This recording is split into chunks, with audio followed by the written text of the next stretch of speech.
Hi guys, welcome to EduTap.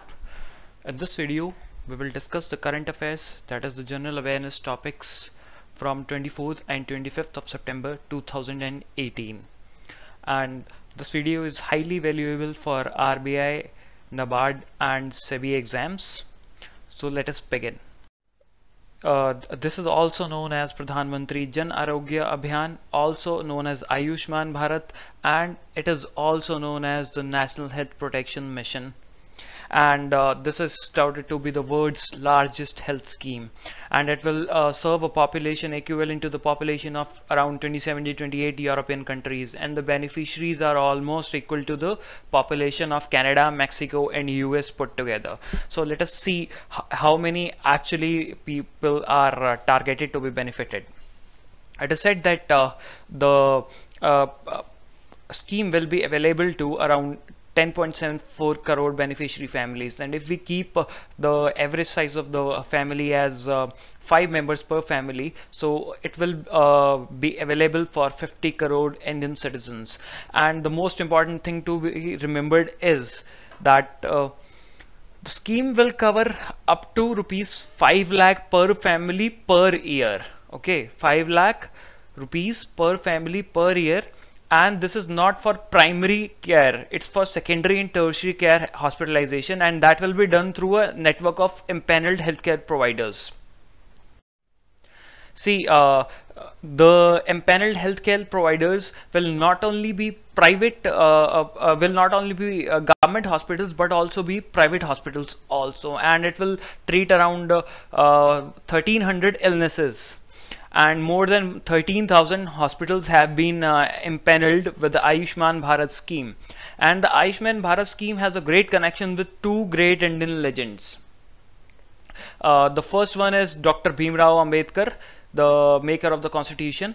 When the first phase of the plan began in April 2018, I mean this year only, it was Dr. Ambedkar's birthday anniversary, and now the Pradhan Mantri Jan Arogya Yojana, that has started 2 days before, and it has started 2 days before the Deen Dayal Upadhyay ji's birthday. Moving on. See, the Home Ministry has started a pilot project in which it will purchase around 3,960 rape investigation kits at a cost of rupees 79.20 lakh rupees, and 100 such kits will be given to each UT and state. So why are they procuring such rape investigation kits? I mean, what will the benefit? The benefit will be that in addition to other evidence, these kits will have tools to collect blood and semen samples for immediate investigation into sexual assault cases. This will benefit both men and women. Actually, what happens is, in India, there is no law that says that woman can rape a man. So when I say that this will benefit both men and women, I mean that there are a lot of false sexual assault cases also. So if there is immediate investigation into the sexual assault cases, the innocence of a person, if he's innocent, if he was not involved in the sexual assault, that can be proved. And also, in case he was involved in the sexual assault, his guilty will be proved. His guilt will be proved then and there, because it talks about immediate investigation. And what's the name of the kit? The kit is called SAECK. That stands for Sexual Assault Evidence Collection Kits. Okay, and they're also known as rape investigation kits, and that is to carry out immediate medical legal investigation.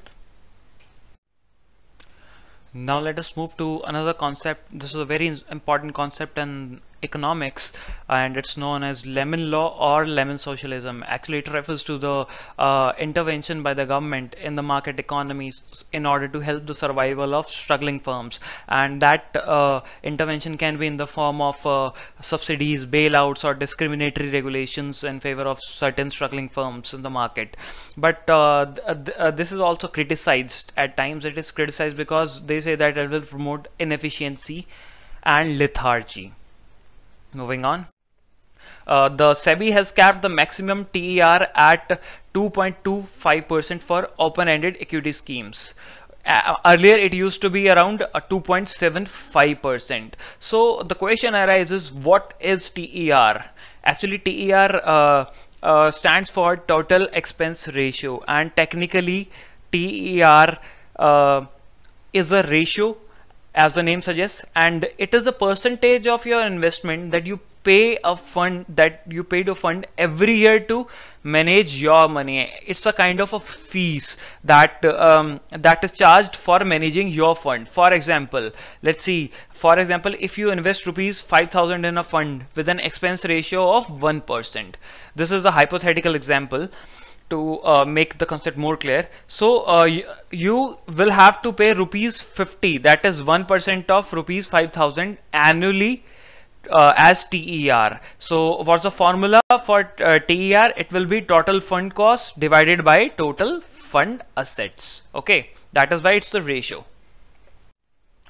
Now moving on to another section. Actually this pertains to the obituary part of GA. Kalpana Lajmi. She was an Indian female director, producer and a screenwriter, and one of the first feminist female director who worked on realistic and low budget films in India, also known as the parallel cinema. And her, as I told you, that she was into feminist films. Her films were often women oriented, and she was also a long-time manager of Dr. Bhupen Hazarika, and his name is synonymous with singing and lyrics writing, and he, as a filmmaker, Dr. Bhupen Hazarika, everyone knows him. And the news is that she has died on 23rd September 2018 at the age of 64. Last year in 2017 she was diagnosed with the kidney cancer. So you must remember the name Kalpana Lajmi. It can be asked in the RBI exam. Okay, now moving on to a very crucial news about Abhilash Tomy, the most decorated sailor of the Indian Navy. Abhilash Tomy actually is a 39-year-old naval commander of the Indian Navy, and he was competing in the 2018 Global Golden Globe race. Must remember this. What is Golden Globe race? Actually, it's a non-stop 30,000-mile solo yachting competition, and it bars the use of modern technology, that is a kind of old school racing. And what happened was, his boat was hit with a storm on around 3,000 kilometers off the coast of Australia in the Indian Ocean, South Indian Ocean. So multinational rescue efforts, that is more than one nation, sent their teams to rescue him and to save him. And what was the name of his boat? Tomy's 36 feet boat was known as Thuria, and it was hit by 80 mph winds, not that important, but he has now been rescued, and though he is severely injured, but he is alive.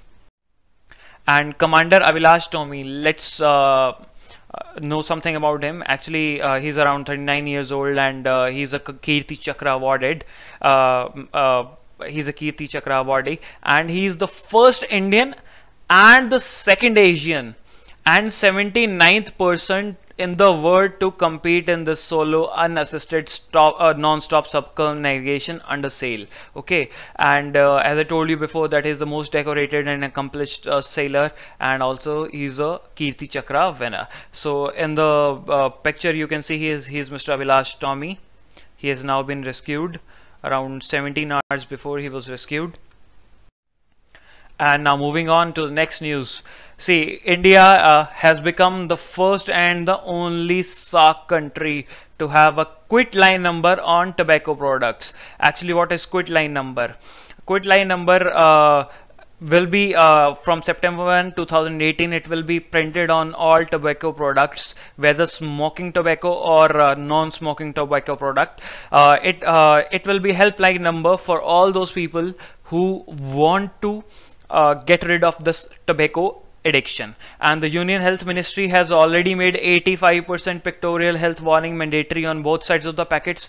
Those of you who have seen cigarettes and BDs and chewing tobaccos, they know that some very ugly kind of photo picture of that covers around 85% of the surface area of the front side.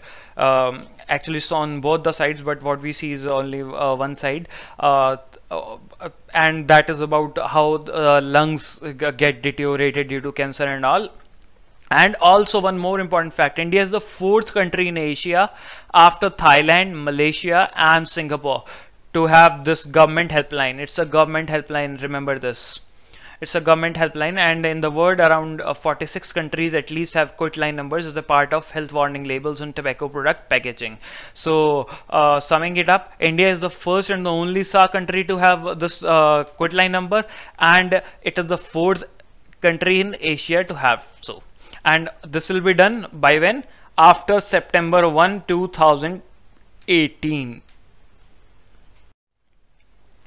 See, Prime Minister Narendra Modi has added another feather in his cap. He has inaugurated the first airport in Sikkim. And where is that? It is at Pakyong.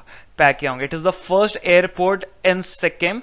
Otherwise, to go to Sikkim, you had to first go by plane to Bagdogra in Assam, and then by whatever vehicle you had, then you had to go to Sikkim. Now, Sikkim is connected, and the first airport at Sikkim is at Pakyong. It is about 30 kilometers from the capital of Sikkim, Gangtok. Sikkim is a mountainous state in the northeast part of India. Located on the map, and with this, the number of functional airports in the country have gone up to 100. So it's a century for the number of functional airports in India. And Mr. Modi also announced that this airport, that is the Pakyong airport, would be linked to the UDAN scheme. UDAN stands for Ude Desh Ka Aam Nagrik. It's a regional connectivity scheme, and the airfare would be airfare means the price of the ticket would be around 2,500 rupees for about an hour, and the estimated cost of construction of this airport is rupees 605 crore rupees. Must remember this, they are such kind of factual questions. And now moving on, the IndoPortuguese Cultural Festival is set to begin in Goa. And what's the name of the fete? Semana da Cultura IndoPortuguesa. It's an annual event, that is, it happens every year, and it features cultural exchanges between Portugal and Goa. And this year it will be the 10th edition of the event. And where it will be held? It will be held at the capital Goa, that is Panaji. And the event will celebrate and appreciate the rich cultural flavors of the two nations, that is India and Portugal. You must remember that Goa, that lies on the western coast of India, was freed from the Portuguese occupation on 19th December 1961.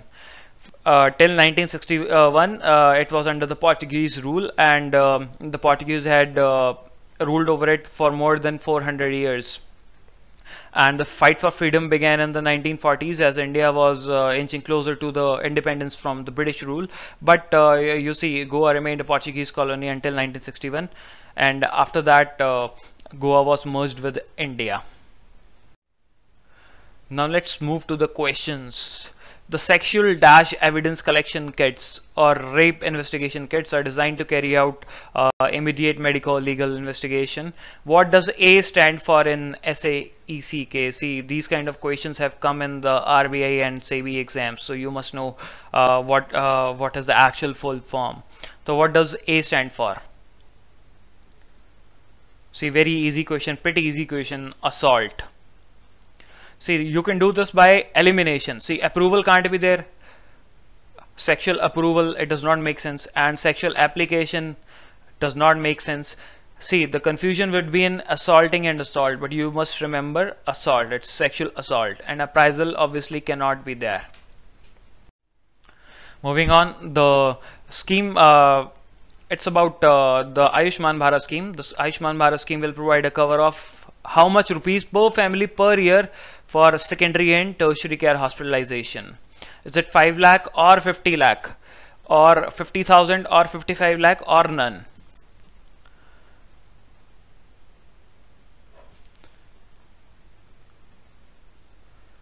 Pause the video and think about the answer.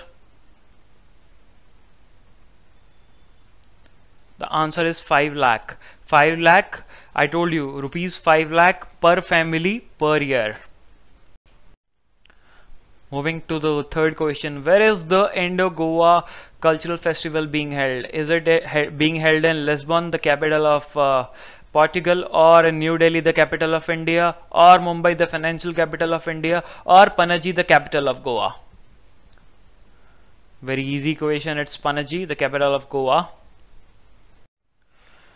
The next question, where is the first airport of Sikkim located? Is it Yuksom or Pakyong or Siliguri or Namchi or Gangtok? Pause the video and think about the answer. The correct answer is D, Pakyong. The correct answer is D, Pakyong. It is actually 30 kilometers away from the capital Gangtok. And India has become the dash SAARC country to have a Quitline number on tobacco products. Is it the first or the fourth or 47th or the 6th or the 2nd? It's the first SAARC country to have a Quitline number on tobacco products. And remember the date, 1st September 2018. With this, we come to the end of the video. Hope you enjoyed it and thank you very much. Happy learning.